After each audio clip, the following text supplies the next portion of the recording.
Halo, kembali lagi di channel Bis Vlog Indonesia. Assalamualaikum teman-teman, apa kabar? Kali ini kita akan memaparkan video trip report kami soal mungkin yang terakhir ya, mode bis akap Jakarta Purwokerto yang mungkin penonton sekalian sudah agak bosen ya. Tapi mohon maaf, ini karena keterbatasan waktu saya dan kebetulan harus pulang pergi Jakarta Purwokerto setengah tahun terakhir, dan alhamdulillah untungnya urusan saya hampir selesai. Dan besok-besok insya Allah mungkin ada trip report bis yang lainnya. Kemudian yang akan kami terangkan kali ini adalah mengenai trip experience kami menggunakan bis dari BPU Rosalia Indah yang mungkin dari kemarin belum kami keluarkan. Dan yang beda dari video ini adalah ketika pengalaman kami naik bis tapi bisnya masuk angin. Loh, kok bisa ya? Yuk kita simak video ini sampai selesai. Bis masuk angin adalah istilah yang digunakan oleh para driver-driver atau bahasa umum istilahnya yang digunakan dalam dunia otomotif, terutama di mesin diesel. Secara amatir kami jelaskan mengenai kenapa diesel bisa masuk angin. Teori diesel masuk angin disebabkan oleh adanya sejumlah udara dalam sistem bahan bakar yang masuk ke dalam saluran bahan bakar, atau ada udara kecil atau udara besar yang masuk di dalam bahan bakar, sehingga pembakaran ke sistem pembakaran solar tidak efektif, sehingga tenaga dihasilkan oleh mesin akhirnya tidak maksimal. Dan apa rasanya naik bis masuk angin? Perjalanan kita dimulai dari Bekasi Timur dengan tiket 120.000 dengan armadanya sih yang katanya baru, yaitu Legacy SR2, dan katanya juga larinya juga jos. Kita datang terlalu awal waktu itu dan sempat hunting sebentar. Videonya ada di link di deskripsi. Oh ya, yang menarik kita ketemu dengan Mas ini. Iya, ada yang kenal? Iya, Mas ini namanya Mas Kurnia Adi dari reviewer Indo Spotters. Dan kami saling follow-followan IG waktu itu. Kemudian lagi enak-enaknya hunting, tiba-tiba bis Merak Wonosobo datang dan Mas Kurnia Adi ingetin, itu bis lo. Terus gue jawab, kami nggak yakin lah, tadinya wong itu bisnya kita di tiket jam 6 kok, tau bisa datang yang itu. Tapi kita agak ragu dan gue cek di agen kebenarannya atau enggak itu bis yang kita akan naiki. Setelah dikonfirmasi oleh agen, ternyata bener itu bis yang kita naikin. Informasinya bis asli yang bakal gue naikin itu trouble, dan nantinya gue akan dioper dengan bis asli tersebut di rumah makan Rosin di Subang. Ya, akhirnya terima nasib aja, duduk di belakang sambil menikmati senja melewati Pantura. Pukul 17.00 kita berangkat.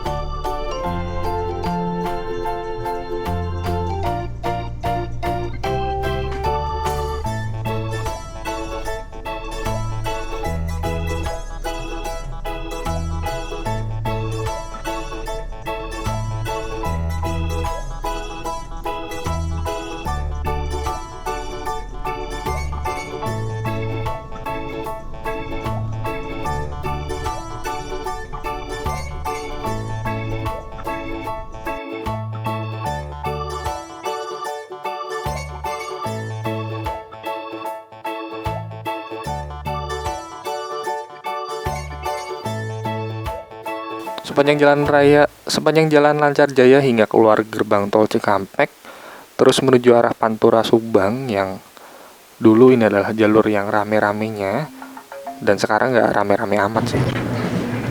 Tapi tempat ini masih rame. Iya, masih rame.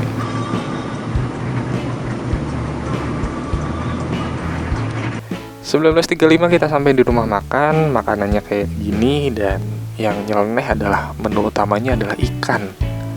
Kasihan ya yang alergi ikan gitu. Mestinya rumah makan Rosin di Subang ini lebih variatif lagi, apalagi yang nggak suka sama ikan kan, makanya cuma tempe. Oke, kemudian yang kita tunggu-tunggu, bis asli dari Rosalia Indah yang akan kita naiki datang. Itu bis Rosalia Legacy SR2, salah satu bodi kekinian yang bikin gue penasaran. Mesinnya itu MB1525 dan bodinya itu bodi yang baru dan kinyis-kinyis. Ya, langsung saja kita lihat dalamnya. Di dalam ini ada 45 seat Aldila, mereknya Aldila ya. Terus ada toiletnya juga. Kemudian ya karena masih baru, seatnya itu ya empuk, legroomnya juga lumayan lega. Ada footrestnya, bukan legrest ya, ini footrest. Kemudian dia punya armrest yang begitu besar sehingga bisa nyenderin lengan lengan bisa nyender sedemikian santainya. Kebetulan bis yang kami naiki dari Bekasi pun sudah jalan pada akhirnya, dan bis asli yang membawa penumpang sebagian ini baru berhenti untuk servis makan. Ya, pada akhirnya kita nunggu lebih dari 1 jam. Kemudian pada akhirnya pun berangkat juga.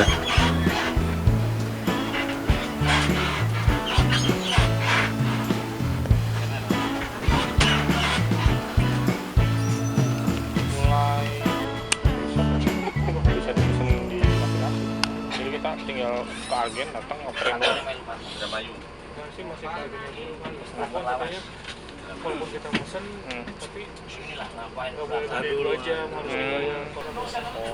Oh, bukan pasar minggu ikut ke itu yang Merak itu. 20.59 kita meninggalkan rumah makan dan drama pun dimulai.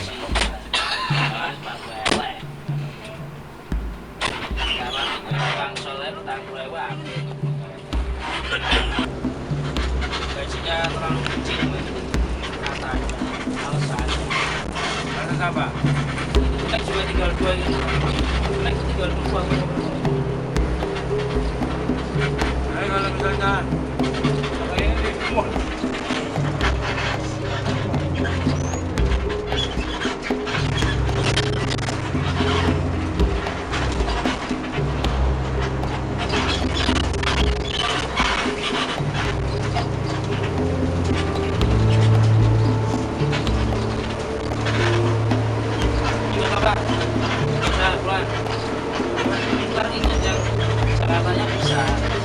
masih ketemu jamnya, ketemu lah itu panas jam berapa? Setengah 7 kan? Setengah 7 udah di Surabaya. Gimana? Terminal tinggal jalan. Udah berangkat tahun ini kan, saya kemarin berangkat itu, wah mobilnya enak, Ayo udah kangen masuk angin tuh nyala, jalan udah buat. Sekarang masukin aja sampai beres, masalahnya siksa, kesian penumpangnya. Kalau penumpang saja kesiksa kok. Udah mentok gini aja, kan mentok ini.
Dan pada akhirnya bis ini bisa ngejos juga setelah melihat medan menurun dari Aji Barang sampai Purwokerto. Kesimpulannya menurut gue dari naik Rosalia Indah ini adalah Rosalia Indah merupakan bis dengan servis kelas eksekutif yang menurut gue adalah paling lengkap dan worth. Dengan harga 100 ribuan kita sudah dapat makan, jok empuk, toilet bersih, bantal, selimut. Tapi minusnya hanya di pelayanan makan yang disajikannya itu hanya satu menu. Kemudian armada yang kurang siap menurut kami juga turut menjadi perhatian yang mesti diperbaiki. Tapi kami sangat mengapresiasi kru ketika di dalam situasi major seperti ini, bis yang digunakan adalah kondisinya pincang, tetapi bis masih bisa tepat waktu sampai di Purwokerto pukul 1:12. Padahal jalan pada waktu itu sedang macet-macetnya gara-gara ada perbaikan flyover di daerah Kretek dan adanya orkes dangdut yang mesti kita lewatin. Semua ini adalah situasi yang valid pada saat kami naik bis ini. Mungkin di lain waktu ceritanya bakal berbeda. Kami tidak sakawi, tidak dibayar oleh siapapun, baik dari pihak Rosalia Indah dan yang terkait dalam video ini. Jangan lupa like dan subscribe channel ini apabila belum, beserta loncengnya juga diklik. Sampai jumpa di video selanjutnya dan terima kasih sudah menonton.